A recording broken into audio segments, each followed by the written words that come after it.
So, Yes, we can see yeah, them. yeah, I'm just making it full screen. Oh, yeah. Are they visible? Yep. Okay. So, hello everybody. I am Maitreyo Bhattacharjee. I am currently a seventh semester undergraduate student or a BSMS student from the Indian Association for the Cultivation of Sciences in Kolkata. So, first of all, let me say that it's a great honor to speak in this webinar series at the University of Iowa, at least virtually.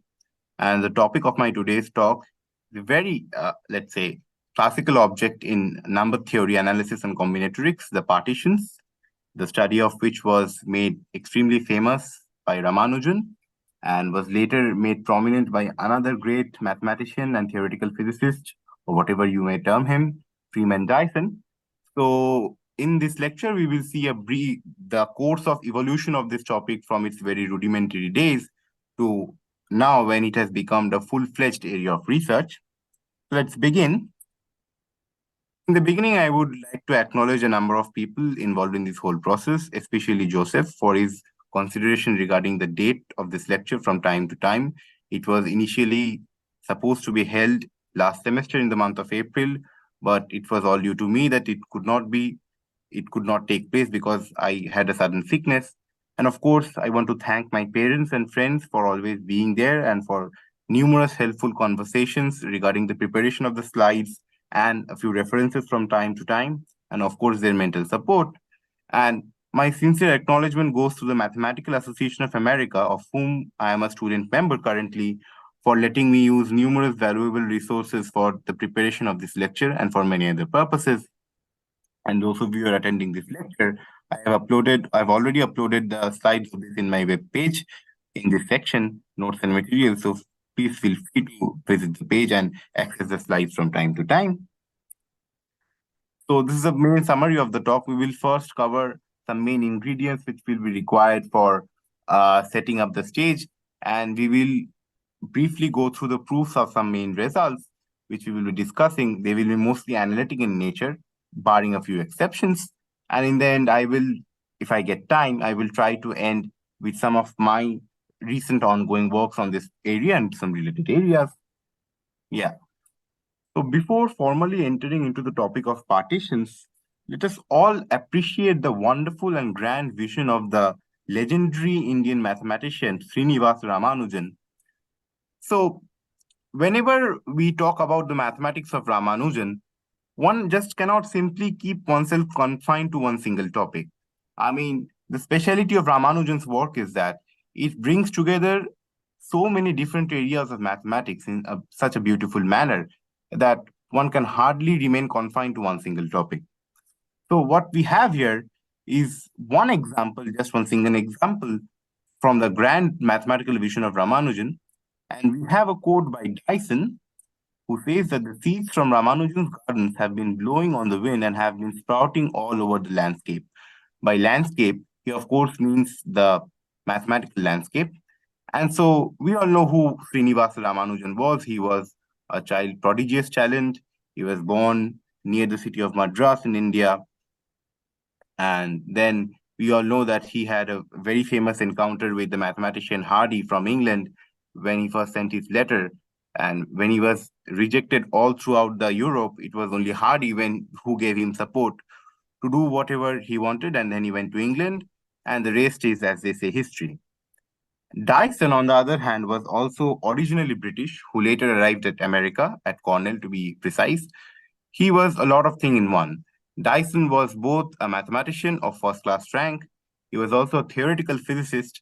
Most famously, he worked a lot behind the mathematics of Feynman diagrams in quantum field theory and also a number of other things, including the Dyson series in quantum mechanics, which we will, of course, not discuss as we will mostly confine ourselves with the mathematical contributions of Freeman Dyson in this lecture. But he was a huge mind, and surprisingly, this is a fact which many of you may don't know, that he famously did not have any formal PhD degree. And you can even find some lectures on YouTube where he seems to be against this PhD system for some other reasons. So one of the first scientific adventures of Dyson's work was fortunately in the land of Ramanujan's work. And what he remarks is that the wonderful thing about Ramanujan is that he discovered so much, and yet he left so much more in his garden for other people like Dyson, Hardy, Littlewood, and others to discover. So it kind of seems that every puddle in Ramanujan's work is actually a huge and mysterious ocean in disguise from which we can go to many other directions. Today, the theory of partitions, although originated in the domain of pure mathematics, but as we know, most advances in applied sciences and in other domains of mathematics come from fields which apparently had no initial connection with the same. Today, the partitions have an extremely beautiful relationship with the area of representation theory of the symmetric group of order n, Sn, and of course the general linear group GLN, with the topic of modular forms. Let me just use my mark over here. Yeah. So modular forms are again a classic topic of study, which have occurred all throughout algebraic and analytic number theory all over the century. And partitions are intimately connected with the study of modular forms in ways which we will discuss in the following slides. So, oops, yes, yeah. The theory of partitions also has some connections with an area of mathematics known as hypergeometric series. And on a personal level, this is a bit more connected to me because I am currently pursuing a master's thesis on this particular topic, hypergeometric series over the complex projective plane and its relationship with other areas. So hypergeometric series can be viewed as a generalization of sine, cosine, special polynomial functions like Apple function, and all other special functions like Bernoulli's function, all those Bernoulli polynomials which we see. And it's a very vast topic of mathematics, and it's connected with the partition function through generating functions and so on. And this is what I have been working on for my master's thesis for the last couple of months. And I hope to discover some connections between these two topics in the future. Surprisingly, as viewed by Dyson, this area of theory of partitions has also very intimate connection with statistical mechanics, which is purely a domain in physics and high energy physics, of course. And when I mention statistical mechanics here, I also leave a link which I found recently, which collects some paper linked partition theory and statistical mechanics in a beautiful manner. And it's always great to imagine and think that objects and functions which arose in pure mathematics have found their precise use in theoretical physics. Partitions is one of them. And apart from pure mathematics, partition has also found its use in applied areas like non-parametric statistics and the study of theoretical computer sciences. So, formally speaking, the theory of partitions is not that new. It began with the work of the great mathematician, of course, Leonhard Euler. He needs no introduction. Way back when Euler was living his time in the 17th and 18th century. And there was also Gauss, who made substantial contribution to this subject. And there were other two famous mathematicians whose contribution, I will say, is kind of acts like a bridging area between partitions and other areas of mathematics, namely J.J. Sylvester and Carl Gustav Jacob Jacobi. And the work they did in their time have helped in connecting partitions with areas like algebraic combinatorics and representation theory later.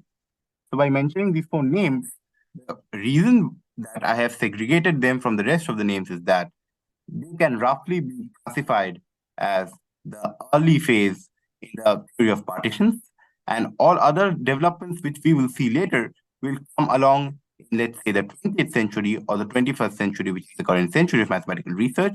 This is mostly the early phase. And then we have more big names coming, which is that of course, Godfrey Harold Hardy, Ramanujan, of course, Rademacher, Dyson, George Andrews, Garvin. Garvin was basically a PhD student of Andrews. The very famous mathematician Kane Ono, who is often considered as world leader in the theory of partitions, and Catherine Brigman from the University of Cologne. They do have a very fruitful collaboration in this topic, and they have produced and proved beautiful results, some of which we will be discussing later in this lecture. And roughly, this period can be considered as the modern period in the theory of partitions, which mostly began with the work of Ramanujan and Hardy, and subsequently the work of Hardy and Littlewood following the demise of Ramanujan on the theory of circle methods in partitions. This all happened between the early 1900s, and it culminated with the discovery of crank in around, let's say, 1980s and 1990s.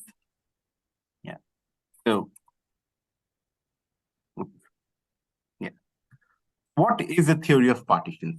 In mathematics, specifically in, let me just erase. Yeah. Yeah. In number theory and combinatorics, one of the basic objects we deal with is a natural number. And a correspondence which I would like to bring over here is that of numbers with atoms. I mean, with matter, which we see all around. So one of the most basic scientific questions which we were taught to ask when we were young is that what are things all around us composed of? We were taught that they were composed of molecules, molecules were composed of atoms, and atoms were further classified into subatomic particles. So basically, we were taught that substances or matter which we see all around is not a single continuous being, but a composition of a number of small parts. Personally, the basic idea of partition seems quite familiar to that, where we are considering a positive object, or we can say non-negative, because the case of zero remains trivial to be solved, as zero is, of course, equal to zero. So things become interesting when we take non-negative objects, like positive objects like natural numbers, and we try to express them as sum of other positive integers, irrespective of the order. So if we consider 1 plus 1 plus 3, it's same as considering 1 plus 3 plus 1 or 3 plus 1 plus 1. And so the next natural question to ask over here is that in how many ways can a natural number n be expressed as a sum of positive integers?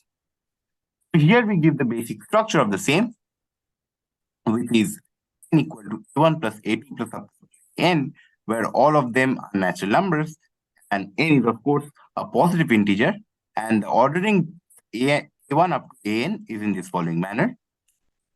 So we can consider concrete examples over here. If we take the natural number 1, then it has only one representation as 1. If we take 2, then we know that is equal to 2. It's also equal to 1 plus 1. And observe that there are no more representations of 2. As if we consider again 1 plus 1, it will be same as this. It's quite trivial to note that there are no other representation in terms of summation. Let us now say 4. 4 is, of course, equal to 4. 4 is equal to 3 plus 1 as well. It's equal to 2 plus 2. It's also equal to 1 plus 1. And this can, the case of 3 or 4 mainly, can be regarded as the first non-trivial case in the construct. There's another example, by the way, 1 plus 1 plus 1 plus 1, which is quite trivial. So the case of 4 can be, in some sense, considered as the first non-trivial case of example by partition, because you can see some non-trivial order and pattern being emerging up over here. One could have also considered 1 plus 1, but it is basically same. And we get the number as 5. And the next question which one may ask is that, can someone get a particular closed form expression for Pn? Indeed, one cannot, in some sense, get an exact closed form, and that is one of the main objective of this lecture. But one can go almost, not, I will not say to the exact that destination, but quite close. And that is through the theory of partitions and circle method. Partitions appear, as discussed previously, appear in many branches of mathematics, representation theory, algebraic combinatorics, and many unexpected contexts and physics, and have been thoroughly studied for their numerous elegant properties. And they have in turn led to major advances in number theory as well as analysis. And I mentioned analysis over here, but you will be surprised to know that recently they have led advances in fields like algebraic geometry as well, where one modifies the method of Ramanujan and Hardy, originally known as the circle method, to some geometric setting and some other settings as well. So it is an incredibly deep topic. It's an old topic. It's in no way that I can discuss all the properties of partition in a single lecture. And I myself don't know all the topics and subtopics connected with the same, but I will try to do my best over here. Yeah. So going further, we all know that there is a series of Ramanujan's notebook which was discovered by Andrews and people like them from a library of Cambridge many years later after Ramanujan died. And it was then corrected and published in the form of a book by Springer in a number of series. Personally, I have with me the third part of the book, which I have as well showed in my slides. And this is a very prized position for anyone interested in the mathematics of Ramanujan and analytic number theory in general. And it's known as lost because it was discovered much later after Ramanujan died. And the notebooks of Ramanujan have been divided in a very uniform manner, and each subpart of the book deals with a particular topic. And here, as we are discussing partitions, ranks, and cranks, this part is the most important part, as this part deals with the study of ranks, cranks, various results and theorems about the same. And another topic which we will not discuss per se in this talk, but it is another very famous contribution of Ramanujan to number theory, which is known as the theory of highly composite numbers. He had a paper on same. If I'm not wrong, it was single author, I believe. But yeah. So this is the part of the book I will recommend anybody to read. Yeah. So when we are studying partitions, we are studying in the term of abstract sense of adding natural numbers and expressing one natural number. But one easy question which one can ask is, can there be a pictorial or an easier interpretation of the same? The answer is yes. So one uses something known as Ferrer's diagram to do the same. And here I have defined Ferrer's diagram as using term-wise representation of partition using dots, but it provides a but the picture which I've included here is composed not with dots but with squares, unfortunately. You can, of course, when you are seeing this picture, imagine them as one dot over here, two dots over here, three dots over here, three dots in this row, three dots again in this row, and then five dots in the above-most row. What does this signify? This is nothing else but a partition of the form, let's say 1, 2, 3, 3 again, and then 5. So as you can easily imagine by adding, as you can easily see by adding all the 5 natural numbers, this is a pictorial illustration of the partition 14. So it can have many other representation as well. And the tool used for doing all this kind of stuff is known as the Ferrer's diagram. And this is also intimately connected with another object about which I don't know much. It's known as the it's known as the Young's diagram, which appears quite frequently in algebraic combinatorics, and it has some famous results related to it. If you're interested, do check out the Wikipedia page of the same. So there's another version of the same which is known as the Young diagram, but Ferrer's diagram is more popular in this context to visualize partitions when someone is first learning the topic. And yeah, so moving forward, as I had previously said, though there does not exist an exact formula for Pn, the very famous work of Hardy and Ramanujan was that they expressed Pn in terms of an asymptotic expansion of n. So as you see here, Pn is asymptotic equal to 1 by 4 n root 3 into e to the power pi into root over n by 3. So what this means basically is that as n grows larger and larger and tends to infinity, then the ratio of this thing, Pn, and this thing almost tends to 1. So they kind of become the same, with an exception of an error term, which was considered later. But this was a remarkable work of Hardy and Ramanujan, and this was published in one of the journals of the London Mathematical Society, and it used the circle method, and it gives this wonderful estimate because one can easily imagine how difficult it is per se to calculate partition for each particular integer. And this is exactly which I have highlighted next. So as you remember, the value of P4 was 5, but as n grows from 4 to 1000, the value of the partition function Pn goes to as large as 10 to the power 31.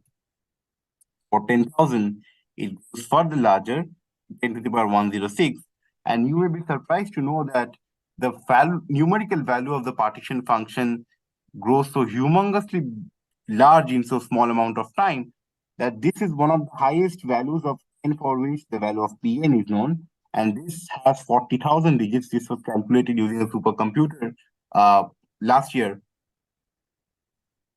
And so, had we not had the formula for Pn in this particular asymptotic expansion, it would have been extremely difficult for us to say anything definitive about the same. And yeah, so now what is the proof of the formula? I will not get the time to discuss the entire proof in details, but what I will highlight is that the formula essentially depends on complex analysis, of course, mostly on the study of like using a particular contour for establishing your work. And the technique which is used known as the circle method, which I told was developed by Hardy and Ramanujan, and then followed by Hardy and Littlewood. And it is now a very established tool in the study of a field of number theory known as additive number theory. So before going into the details of the rudimentary details of the proof, I would like to highlight what kind of problems which one can attack using the circle method and its various variants. So we also have the right circle method now, and all of them basically involves calculation over complex contours. So imagine you have a particular natural number n, and you want to study you want to study the number of its representation using a particular set of integers. So you can, of course, this is basically the partition setting of the partition problem. It is, if you consider a1, a2 to n be primes, let's say, it would have been better if I would have used the notation of n equal to p1 plus p2 plus up to pn to denote the primes. But if you consider the number of representations of a natural number in through only primes, then you can easily imagine that the setting of the problem is nearly same as that of partitions. The only difference is that it's not essential in partition for each summand to be a prime. But if you study prime number representation of a natural number, then each of the summands will essentially be a prime. And as many of you may know, that this very quick leads to something, a very famous open problem in mathematics known as the Goldbach's problem, and things like that. So the only known way to advance in this area is by modifying the circle method in certain settings in certain different ways. But originally, this was developed for the study of the more general theory of partitions rather than the study of sum of representation using primes.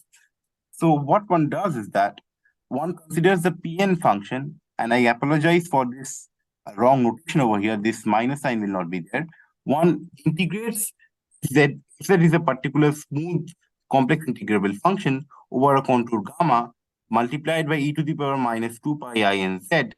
And it is basically a good exercise for people beginning in complex analysis study to notice that in complex analysis, many sums of this form can be transformed into integrals basically by multiplying by certain terms. Like they can be multiplied by pi sine pi z or pi cot pi z, so that the summation gets transformed into integral, and then one can do residue calculations to evaluate the same. And basically, this whole proof of the partition function involves a lot of error correction terms, error estimates, and residue calculations using contours and its improvements and so on. So one writes the partition function Pn as two parts, the main part and the error part. And I have only written the expression of the main part over here, which is again an integral over the complex contour. And with this particular expression, one may see that one has found two more terms over here, which is e to the power I pi by 12z and e to the power I pi z by 12. And this particular integral Similarly, we have an integral expression for En also, which is done over the complex contour gamma. But I will not get into the details of the expression. And once one gets this particular integral representation, what one first does is that one estimates the integral by taking the absolute value on both sides. And then one modifies the contour in a suitable manner. And there comes two primarily important objects known as the minor arc and the major arc for to make the calculations easier. And then one finally arrives at the final result by estimating this error term and relating it with Pn. So this is the main idea behind the proof use of this partition function using the circle method. And yeah, so as you can see from this formula, this was basically an asymptotic expansion formula which holds when n is large enough. So then there came Rademacher a few years after the work of Hardy and Ramanujan, and what he basically gave was an astonishing and surprising convergent formula for En, which is not an asymptotic formula per se. This is an exact equality, and this is a convergent formula. So this looks a bit complicated, and it of course is. So one may ask, what is Kn over here? And this is a derivative of the expression, and this is an infinite summation.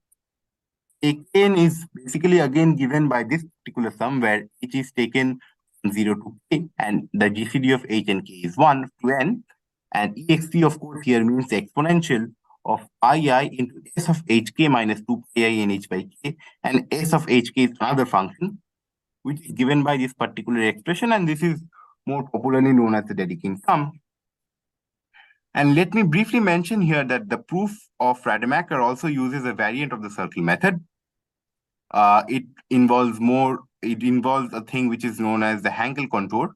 And on a personal level, my friend Trevor Liu from University College London, who is most probably present in the audience, has very recently found improvements to this particular method using Hankel contours. And he has found some better estimates of the partition function as well. I will refer to his work in the reference section. So as you can see, that this expression is quite complicated. But the remarkable thing about this formula of Rademacher is that it provides an exact equality, which was not achieved by the work of Hardy and Ramanujan. And let me give a brief historical anecdote in this regard.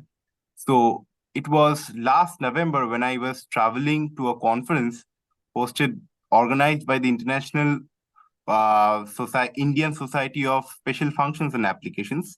So as you can easily see, the study of partitions has a very close and intimate connection with the theory of special functions and combinatorics and analysis in general. So I was on my flight to Bangalore and I was reading a paper by the mathematician Atle Selberg, and there he claimed that this formula could have easily been discovered by Hardy and Ramanujan had it been Hardy's efficiency to guide Ramanujan in a proper manner. Selberg, in that paper, which was, I guess, published in the journal Resonance, had also claimed that Ramanujan had been far more productive had he been under the influence of some German mathematician. Randomly, he mentioned the name of Erich Hecke. At that point, it was quite surprising to me, but then it struck me that there was actually no major difficulty in the way of Hardy and Ramanujan to discover this formula. I mean, this would have been attributed to them and not to Rademacher if they had done this work earlier. But it's due to some reason that it was not done by them and it was later picked up by Rademacher, who completed this work. And this was the formula which they got. And subsequently, there have been, as I mentioned, the work of Liu, a number of improvements to the error term and the formula as a whole. So the proof case, of course, involves complex analysis and tools from circle method in a way which is more refined from the traditional circle method, but the philosophy remains the same. Recently, there has been an algebraic version of the circle method. It's known as the geometric circle method, which again sees things in a more algebraic setting and which is more or less, I will say, not very difficult to imagine from the point of view of complex analysis, because whenever we are dealing with curves and arcs and all those things, they can, of course, be expressed as quotient of ideals and things coming from algebraic geometry to make those more algebraic and precise. And this has been a fairly recent development in this field, I would say. Yeah. So Rademacher's work validated Ramanujan's. So Ramanujan, although he did not have an exact formula for the partitions, but he did in some place speculate that a convergent and exact series representation of Pn might exist. So this was his remark in this context.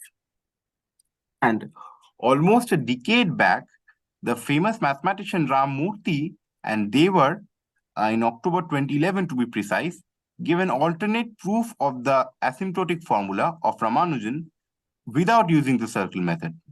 And I myself got to know about this work of Ram Murthy and they were fairly recently when I was listening to a talk by Murthy, which he had given at probably at the Institute of Mathematical Sciences a couple of in the year 2011 or 2012.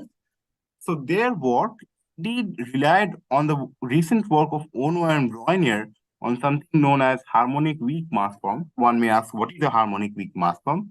And harmonic weak mass forms are special functions, special kind of functions acting on the upper half plane, which satisfy a number of properties. They are the eigenfunctions of the Laplace operator, and they are an important object of study in analytic number theory as a whole. So this was the paper of Murthy and Devar. It was published in the Proceedings of the American Math Society. And it was a beautiful work because it totally neglected the circle method and indeed created a new area of study of studying the partition function using and connecting it with objects which were fairly classical at that point, the weak mass forms. And it was also mentioned by Professor Murthy in the talk that Bayes and Duaret gave another proof of this formula using the central limit theorem of statistics. But personally, I have not gone through the paper of Bayes and Duaret. I have read more or less read this paper of Murthy and Dewar, but I have not gone through this paper. And at this point of the talk, I would be bold enough to make a speculation that will there exist another proof of Pn, of the formula of Pn? So in mathematics, we know that we cannot always predict everything at the same time. So what motivated me to make this speculation is that recently I saw a very beautiful proof of the prime number theorem, which is per se not directly connected with the partition function, but is also another pillar of study in modern number theory, using dynamical tools, and which made me to believe that there might be some other proof of the formula of asymptotic formula of Pn using the theory of dynamics. So I leave it as an open question to the audience. You may try it, and I personally haven't, but I guess it will be an interesting area of study. Yeah. So let us get back to square one. It was Euler, and here we have the famous picture of Euler. It was Euler who originally considered the generating function expansion of partitions. So I will assume that everybody in the audience is aware about the theory of generating functions, where one considers a particular coefficient and an infinite series, x, the constant term, 1, x squared, x to the x cube, and so on. So it was Euler's genius as he related the generating function of partitions with particular infinite product, where you can see that this is 1 by 1 minus x to the power and so on. And this is one of the most famous results of Euler. And this in turn led to many other famous results, some of which I will discuss in the following slides. And there is another very famous but basic result of partition, which says that the number of partitions of n into odd parts is equal to the number of partitions of n into distinct parts. So when I first read the result, the most striking thing about this particular result was that there is no even. There's no mention of even in the result. So is there a kind of bias into the odd numbers for the theory of partitions? Well, my answer to that will be there might be. And this kind of question was originally considered by Dyson, which kind of led to the birth of the theory of rank and crank, which I will discuss. But a priori, there does not seem to be any explicit bias for odd numbers in the theory of partitions. It's just that the proof of this particular theorem is pretty simple. Like you consider two generating functions, n and bn, which basically count the number of partitions of pn into odd parts, and another one counts the partition of n into odd parts, and another one counts the partition of n into distinct parts. and you do a kind of manipulation to see that they arrive at the same result. But yeah, this was a very famous theorem of Euler. And in this expression of Pn x to the power n, if you put x equal to e power z, and let me be explicit over here. So by e power z, I mean that e to the power iz. This number, analytic number theory is famously known as the exponential sum and so on. And in shorthand notation, it is denoted as e of z. If you substitute this in the previous expression, what you get is that an expression of this form, to the power 1 by 24 divided by eta of z, where eta is dedicated eta function. It's also a very extremely famously studied object in number theory. And this is one direction of this result of Euler.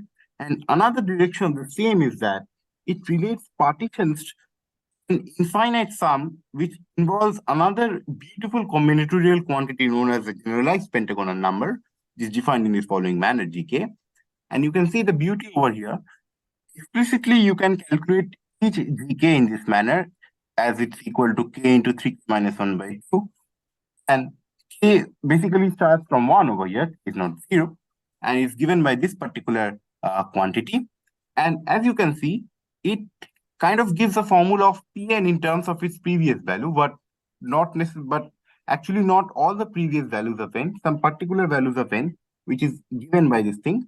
And if you write down the series expansion of Pn in this form, which is a good exercise for the audience, then you will see that the final expression which you get has, of course, a particular pattern because it's in term of generalized pentagonal numbers.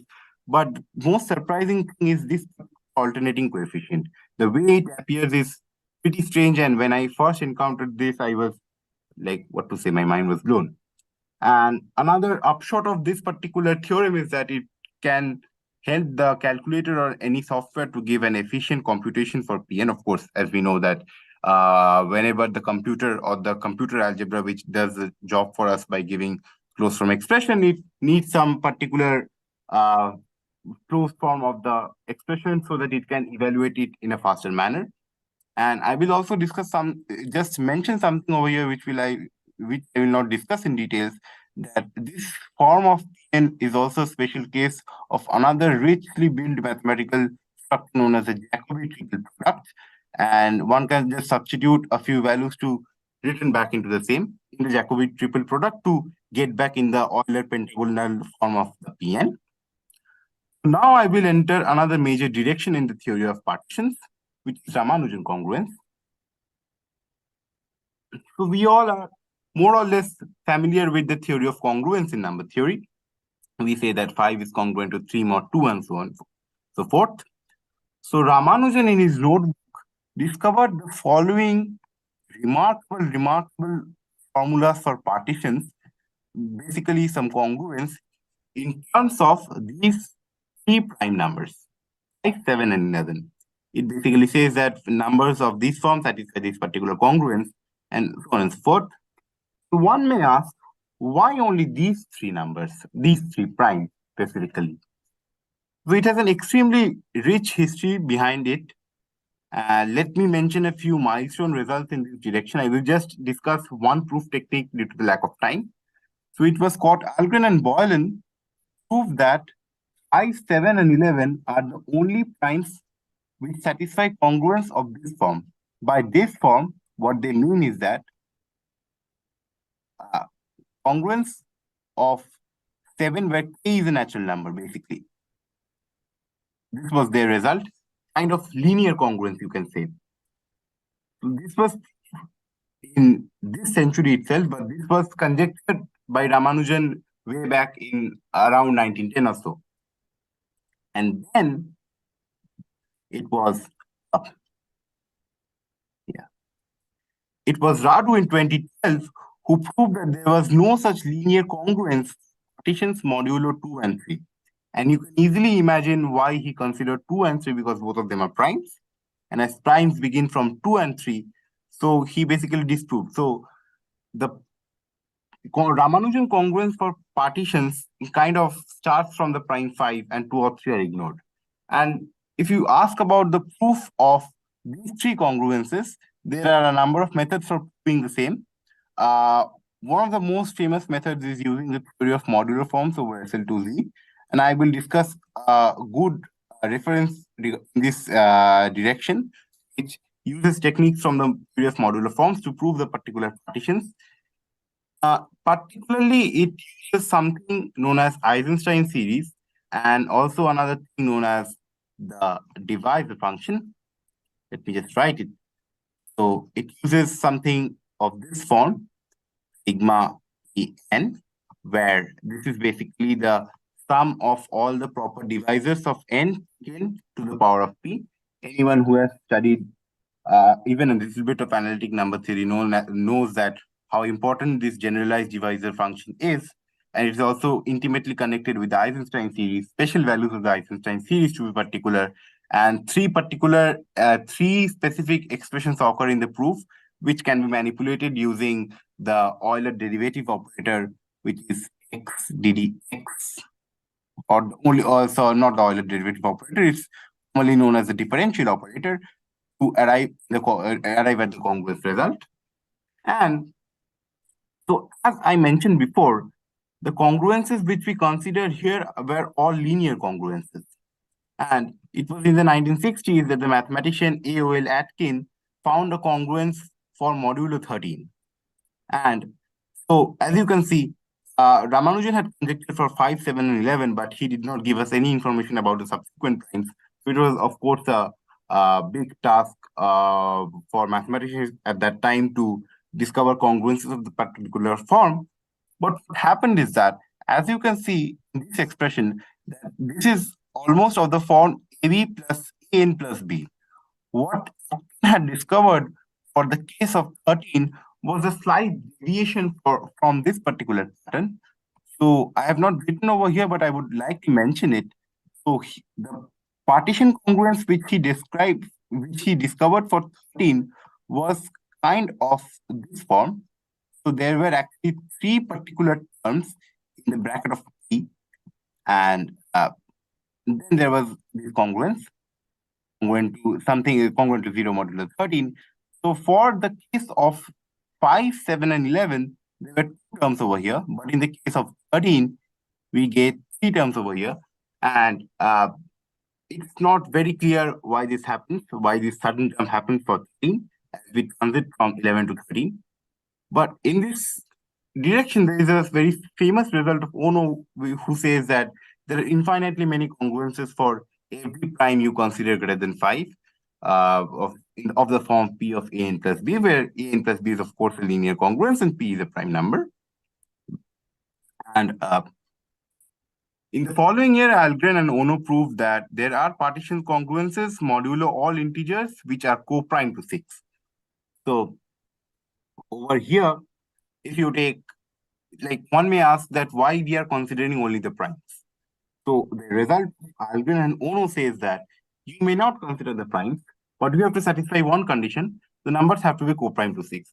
So as you can see that the development in the theory of partition congruence was more or less nonlinear. There were a few existential results in the beginning. There were a few non-existential results later, and it all overlapped in a way which made the theory more beautiful.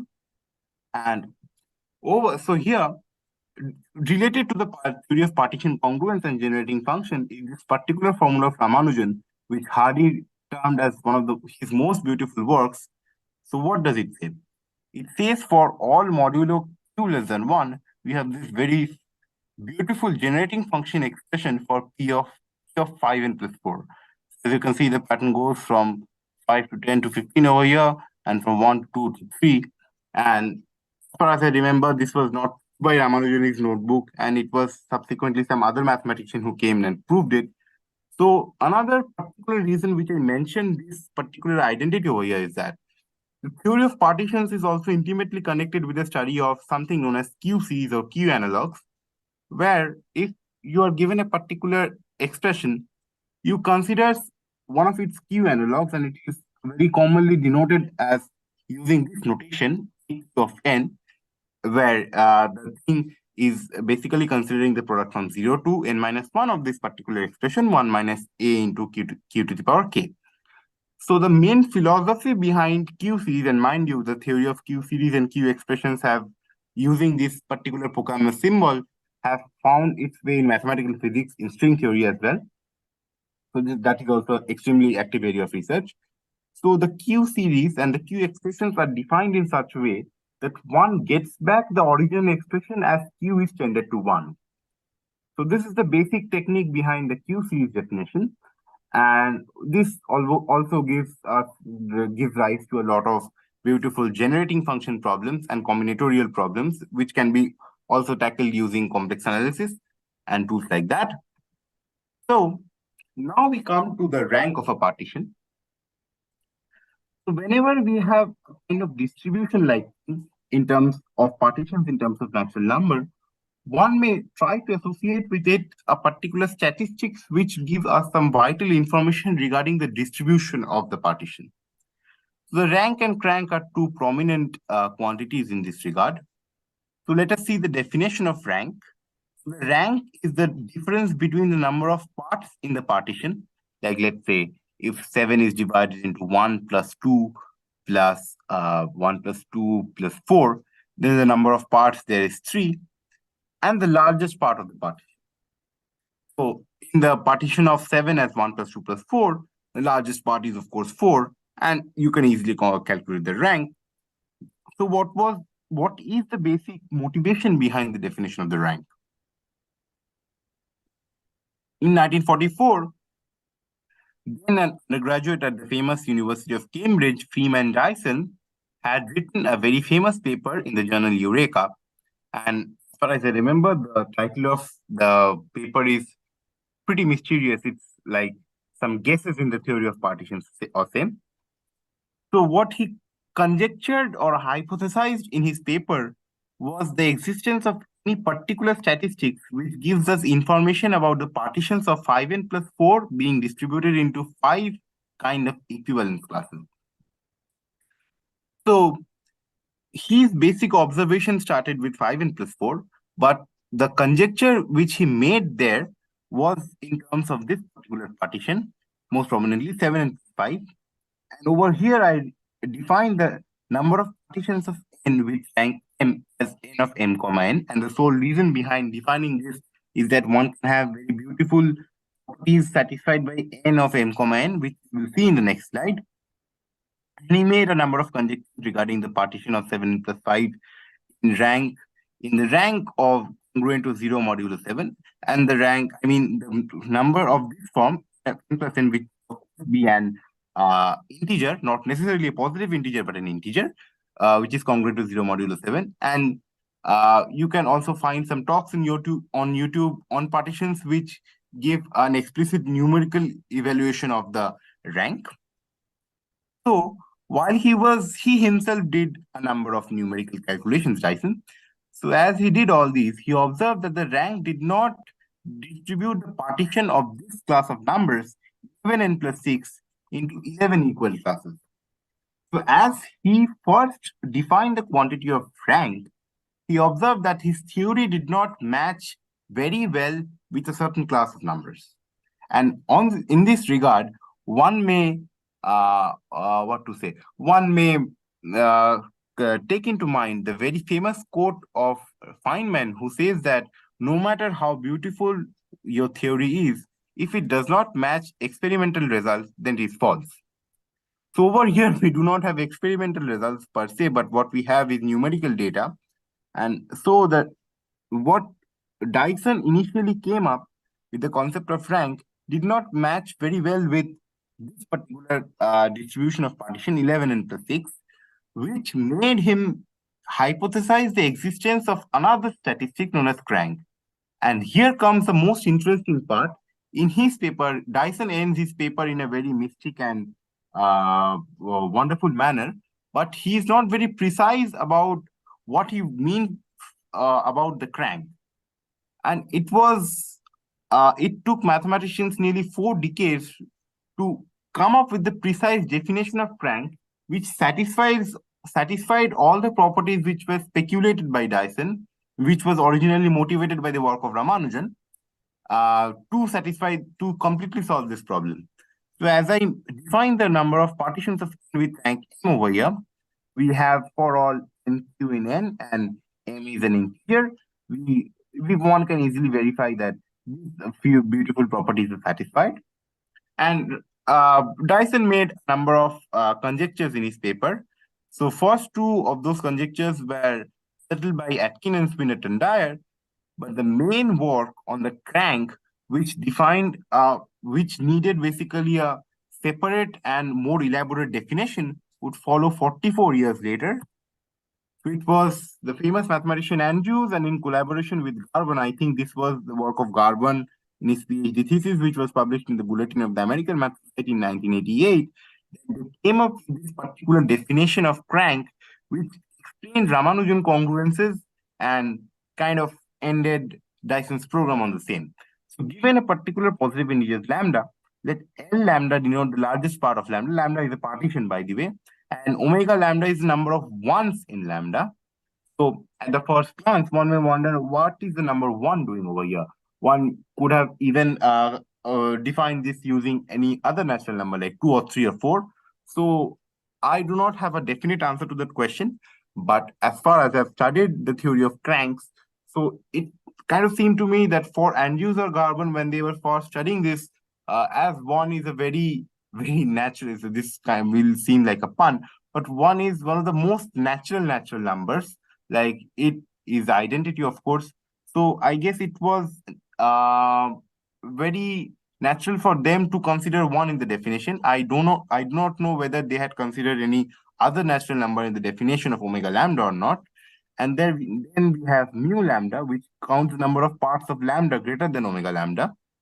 And then the definition of rank of the partition lambda C lambda comes as follows, which is defined as a lambda if this is 0, and as the difference of these two if this is positive. And with this particular definition, the hypothesis of Dyson regarding the distribution of partitions into equivalence classes was famously solved by Andrews and Garvan. And so basically this established that the rank statistics, which also in kind of is an combinatorial explanation, because whenever you have something distributed in equivalence classes in terms of distribution, summation, you have a combinatorial structure to that. But when Ramanujan wrote it, I guess that he did not have any idea about the rank or crank, and it was mainly from his analytic prowess which made him guess the conjectures. And it was much later after this particular works that the theory of cranks and ranks came up. And nowadays, a lot of work goes into studying the crank and rank of some particular class of numbers, solving related conjectures. Like there is a famous conjecture of Subba Rao, who is also a very famous mathematician, about whose work I would not explicitly describe in my talk, but he has also done a number of important works in this regard. And Kane Ono basically proved one part of one of his very famous conjectures regarding the partitions. And so the rank and crank are a regular tool in the study of partitions now. Just to mention, as apart from being an expert in this area, Freeman Dyson was, of course, a very, very famous mathematical physicist. And in April this year, basically, the Journal of Mathematical Physics issued this special issue in memory of Dyson. He passed away roughly 3.5 years ago, and the world of physics and maths has certainly become poorer by his passing away. Yeah. So I'm nearly at the end of my lecture. So I will try to relate the theory of partitions with some other very famous discoveries of Ramanujan. And there comes the work of Ramanujan on modular forms, which also equally surprises me every time when I go through it. So when he was nearly dying in India, back from India, he had tuberculosis due to the extremely rough weather and bad food habits in England. He returned to India. So when he was dying in his deathbed, he introduced what is now known as mock modular forms and gave 17 such examples of these kind of functions. And personally, I aspire to work on this particular function later in my mathematical career. It was much later that mathematicians, through especially the work of Sanders-Weggers, gained a deeper understanding of modular forms or mock theta functions, as you call them. And they have led to profound and unexpected developments not only in analytic number theory, but also in string theory, with the foundational work on quantum black holes. This is one part of the title of their very long 150-page paper of Dabolkar, Murthy, Zagier. Also, many number theorists and string theorists nowadays study the connection between number theory, analytic number theory, and high energy physics in this regard. And some other famous names on this regard is Jeff Harvey, who is, I guess, currently at the University of Chicago. There is a very nice survey article of Harvey on the connection of works of Ramanujan and physics. One may consider that. And so what is the connection of these things with the theory of partitions, which we were discussing all this while? So in 2006, Sten Brinkman, who is also a big name in this area, and Ono found the following formula for partition rank function. And this was basically, this is a kind of function which was conjectured to have some particular property by Andrews and Dragonet much earlier, using the theory of modular forms. So there comes the beauty. So you are using one of Ramanujan's theory to prove problems possessed by another part of his theory. So this is the extremely beautiful interdisciplinary nature of Ramanujan's work. And so what Brinkman and Ono prove is this formula. This is a particular combinatorial object alpha f of n, and this has this complicated expression. And I'm a bit sorry about this notation. This would be a box function notation, but I had forgotten to give this when I was preparing. And 8m are a special kind of numbers. And solution of this came through the theory of modular forms. And I will refer the interested readers to this brilliant article by Amanda Folsom, who was also a student of Ono. It was published in the Journal of Number Theory. It basically gives various perspectives on the modular forms. This is a very interesting read. Yeah. So what I will end with is a brief description of my personal work relating partitions with some other quantities. So currently I'm trying to investigate the relation between Pn and Ramanujan's tau function. Ramanujan's tau function is another huge development made by Ramanujan in one of his most famous papers on certain arithmetic functions. And cusp forms. So what are cusp forms? They are a special kind of modular forms. So modular forms are complex valued function over the upper half plane, which exhibit incredible amount of symmetry. And that's why they're they occupy a central portion in number theory. And so the cusp forms are, of course, intimately related to the tau function. And tau function is related to cusp forms of weight 6. And it is the work of Neuber, and I've mentioned the paper here as well, who gives an explicit formula, short but very explicit formula for Ramanujan tau function using certain analytic tools. So what I am trying to do currently is that to relate the formulas, the previously known formulas of Pn with the work of Neuber and subsequent some other work which gave a formula for tau n at integral values, whether to see some interesting connection exists in that domain as well. And this is a solo work. And another part of work, which is kind of a collaboration with Professor Manjil Saikia from Ahmedabad University, we are investigating two other aspects of partitions. So what we are doing is that we are considering asymptotics of coefficients coming out from SPT, which is known as the smallest parts function. So it is a function which emerges from the partition, which when one considers the smallest number which appears in the partition. And we are trying to use a variant of the circle method, most notably the right circle method, to obtain asymptotics of coefficients and to see whether they satisfy some interesting congruence properties or not. And following the interesting work of Mahanta, Saiki, and Sharma, we are also investigating whether non-unitary partitions, by non-unitary partitions, I mean those partitions in which the number 1 does not occur. So one may relate that when I was discussing the theory of crank, 1 appeared naturally in the definition. But when one considers non-unitary partitions, where one is strictly not present, this gives birth to a very beautiful theory, which was primarily put forward by Mahanta Sai and Sharma in this paper, of whose reference I've given over here. But they left out with some conjectural inequalities, and a class of them were proved later by Chern. This was published by him in the Bulletin of the Korean Mathematical Society, but most of the cases remain open as of now, and I'm trying to investigate those. So by this, I formally come to an end of my lecture. So just a small and brief advertisement from my side. So like this beautiful webinar series and seminar series basically organized at the University of Iowa, we at IACS organize a small, much smaller in this regard, in this respect, a small bi-weekly seminar series given by undergraduates, which is aimed at the distribution of knowledge and networking, like this thing among undergraduates all throughout the world. So strictly speaking, we entertain not only mathematicians, but also physicists, chemists, statisticians, biologists, and people from all over the domain of STEM. I heartily welcome you to share your work over here, come and give a talk and attend the talks as well. We have our YouTube handle. You can visit here to view all the previous talks. You can, of course, email us over here. And this is the homepage link, this is the logo. And any kind of suggestions, questions regarding the talks which you hear or my talk may be sent to my email address. So I will end with a few references. So another person whose work I did not discuss here is K.G. Ramanathan. I refer interested readers to a recent paper of mine which got published in the Ramanujan monthly mathematics newsletter of the Ramanujan Mathematical Society. It was basically one of first prize in one of the competitions, and then I decided to publish it formally.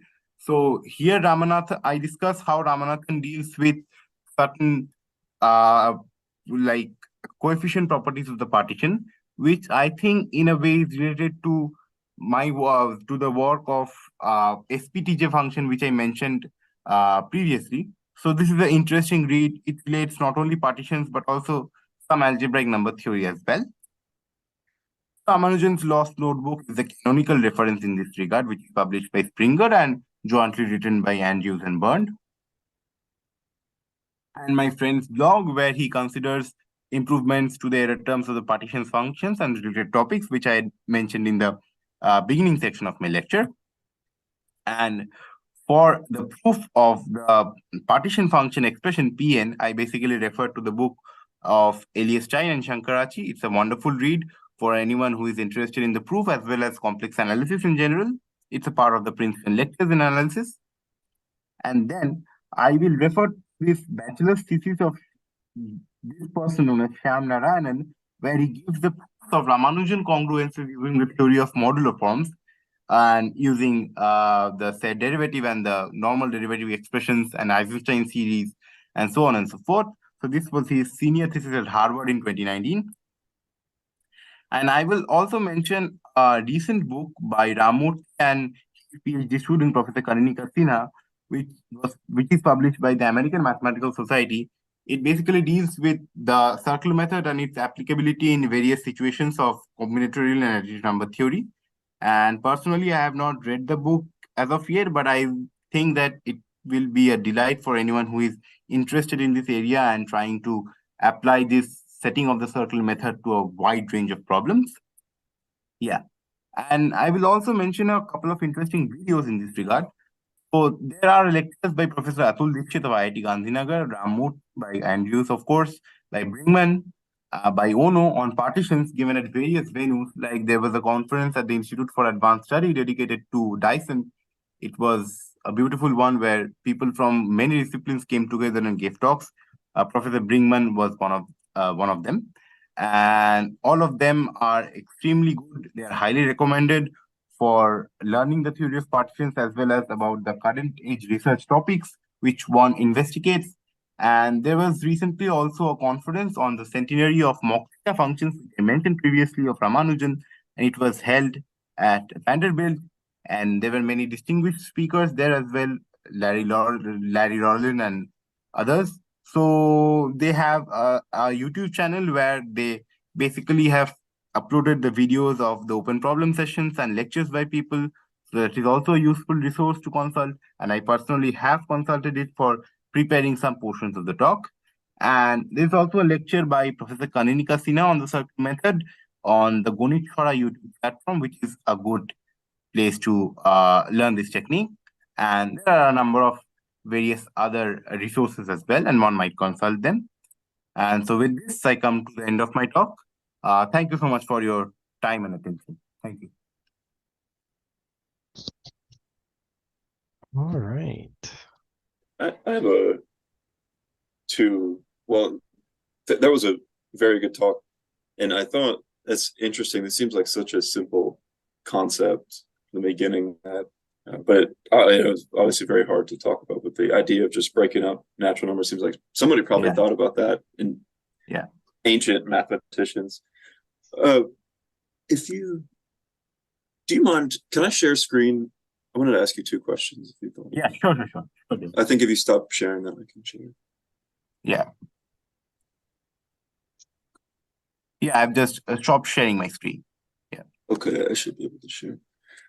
So I wonder, this seems like from what you've presented, this might be something that can be understood. But I wonder that ratio going forward. And here's another one that may, if we define a set here, all natural numbers k such that p of n plus k over p to n is itself a natural number. I see. I don't know. I think the first one, maybe from what you presented, probably could be pinned down okay, but that second one, maybe that is an interesting question to ask. If you go through fix an n and then go through all the positive natural numbers, is there going to be some sort of thing where they line up and divide each other? I wonder if those sets might have some properties, or maybe I don't know if it would generally just be zero in there, or I guess it'd be empty set if we pick natural numbers. But those two things that popped into my head. Yeah. So first of all, thank you so much for your question. So very interesting. I have not thought about this per se, but I guess the literature on partition function is pretty huge, and it might be possible that somebody somewhere has considered this function previously. But as you write over here, as phi n is the consecutive ratio between the consecutive values of Pn, I guess you could evaluate this using the original asymptotic formula of Hardy and Ramanujan. And regarding IN, I am not very sure. I think that it would require much further analysis, because here you have an arbitrary linear shift. It's not by 1, but it's by k. So you can even generalize this by p of n plus k divided by p of n minus k. There's no one to stop. But regarding the question, when will it be a natural number, it's interesting. And I guess if someone does a bit more analysis, one can restrict the case to a particular class of natural numbers, k, for which this is always an integer. This is just a rough guess, and I'm not claiming something, but this may be the path which one might follow. Yeah, that was a very good talk, though. Thank you. Yeah, thanks a lot for the question. Yeah.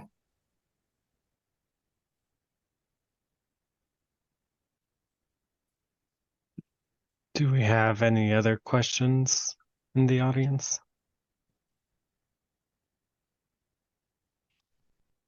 Well, actually, yes.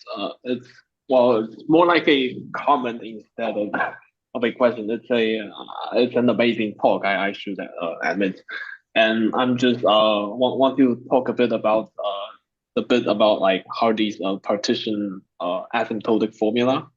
So the original idea of Hardy and Ramanujan was to just to find an asymptotic series, and I read from one of Selberg's paper. Selberg mentioned that actually Ramanujan originally believed that there might be an exact formula for the partition function, but somehow Hardy, well, as we know, he is an analyst, and he did a lot of works on asymptotic estimations. Yeah. So So what Hardy did is that he just found an asymptotic series, and Mm. there is actually a reason for this, and it can be found in his paper. For the sake of a computation of a certain integral, he replaced he manually constructed the asymptotic formula, and then he takes the difference between the asymptotic formula and the partition function, and then he shows, Yeah. and then he proceeds to do some estimation. But this is why that he is only able to get an asymptotic series instead of an exact representation. But in Rademacher's paper, he just started from the generating function and then keep computing the integral, and then eventually he arrives at an exact expression.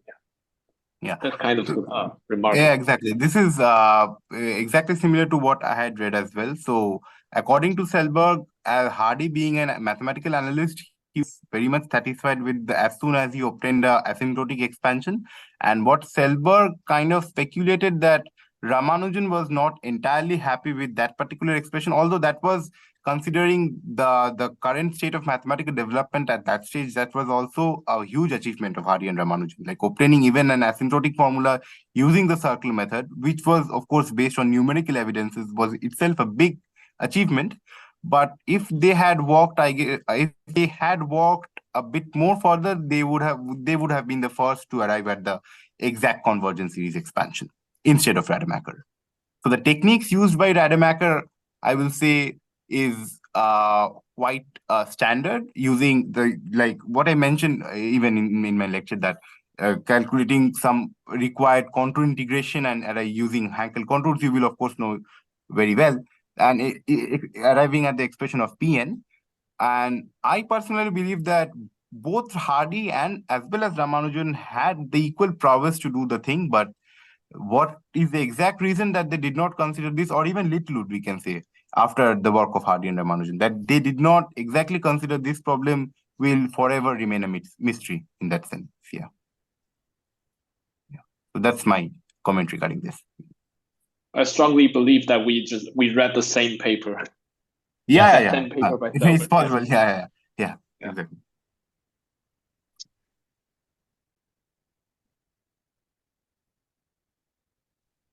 All right. Well, let's thank our speaker again.